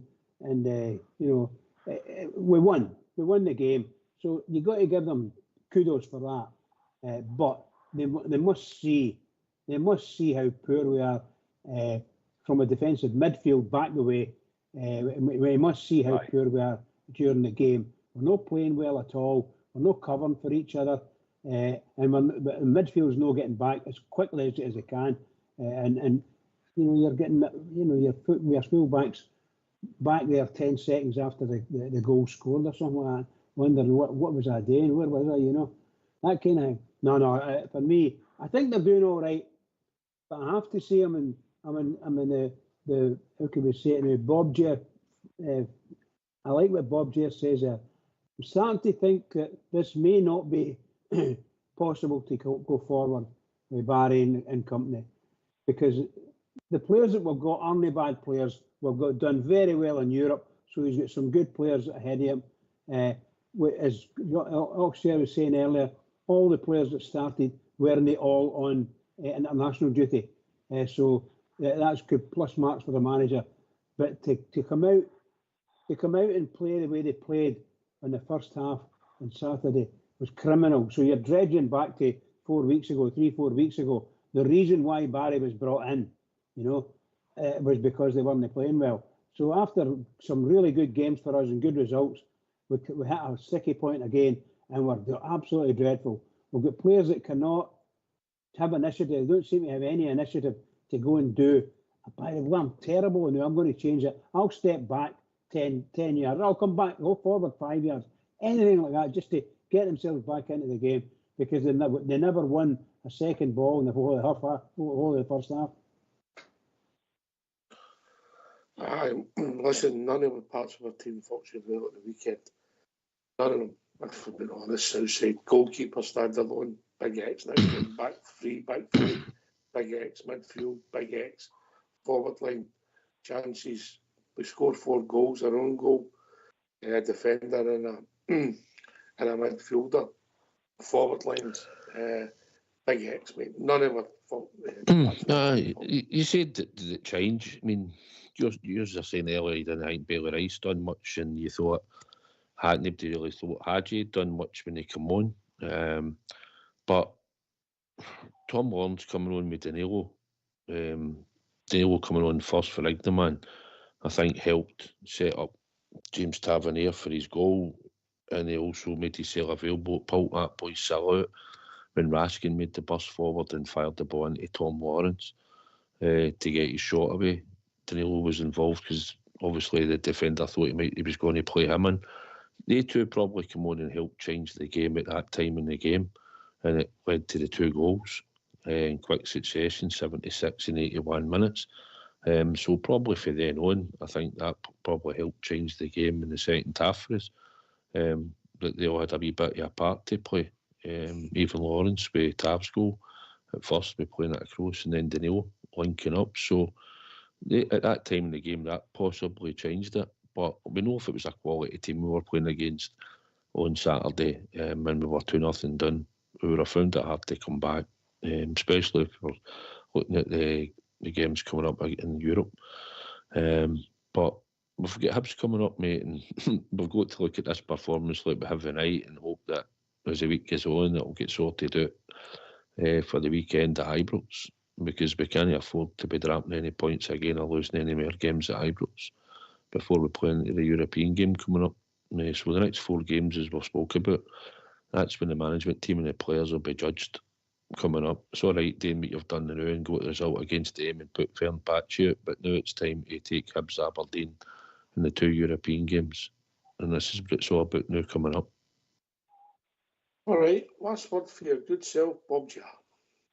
Aye, really interesting. We did spend all the time talking about that game on Saturday. I'm no surprised. Aye, he said, you heard his interview, that he's got people in for a week now, and he's going to have to sit them down and then talk about these problems. He was right in what he said. He was hanging back to a few weeks ago when the team would have caved in on a bad day. But it's not done that. I never done that at Parkhead, and I never done it on Saturday. And that's got to be a good thing, boys. But we can just get back to playing well again. We played great in Istanbul. We get to that standard again, and we're okay. But big changes ahead for the Gers. Really interesting show tonight. Great to hear your thoughts. The start of the week. We'll see what happens as the week progresses. Come on, the Rangers. The Rangers need us, buds. Cheers, Bob. Cheers. South side. I enjoyed the show tonight. Great to do the show with a legend as well, Bridgeman. And be on the show with your good self and talk about the team.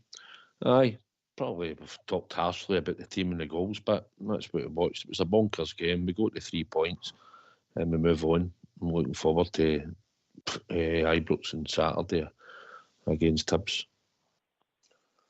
Cheers, Monka. Last word for the one and only Bridgeman. Oh, obviously a fantastic show tonight. Thoroughly enjoyed it. Really good stuff. Southside's in top form, and of course, senior correspondent. And of course, your techie boys in the background. The show was brilliant. I thoroughly enjoyed it. I talked a lot, and I'm not going to say what I talked, but I talked a lot. But can I just say to all the Rangers fans that are listening in all over the world, please remember, this is our club and our team. We are Rangers, and Rangers are us. Please, everybody, keep it going for the Rangers, because the Rangers really need us. Very lucky at the weekend, but very lucky going forward, I hope, as well. Keep it going for the Rangers, everybody. Just keep it going. Can I thank David who joined us, and of course Bob Jar, Southside and Bridgeman for doing the show, Fox and Old School Blue for doing the technicals in the background. Thanks to everybody for listening. Rangers Radio will be back tomorrow night between 8 and 10, talking about all things Rangers. Take it away, Old School Blue.